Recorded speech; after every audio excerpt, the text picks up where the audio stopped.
In today's video, I'm going to teach you how to set up sprints in Asana for your project.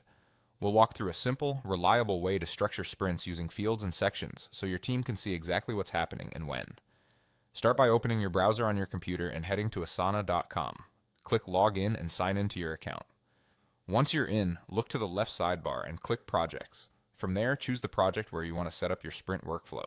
If you're in multiple teams or workspaces, double-check you're in the right place before moving on. At the top right of your project, click the Customize button. This is where you control how your project is organized.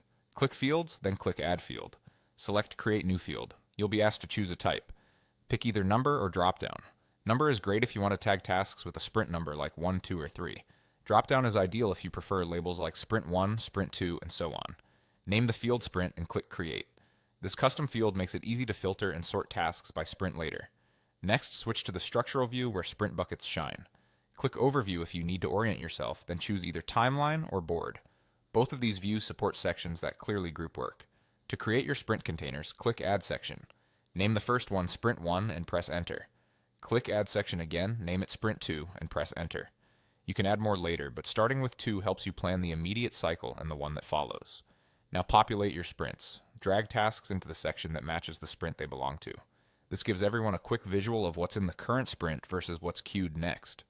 If you created the sprint field as a dropdown or number, you can also set that field on each task to match the section, keeping your views and filters consistent. Click into any task and set the start date and due date. Align these with your sprint dates. For example, if Sprint 1 runs for 2 weeks, set task dates within that window. Clear dates help Timeline View show realistic dependencies and avoid overloading your team. That's it, you've added a sprint field for filtering, created sprint sections for planning, organized tasks into the right sprint, and set task dates to match.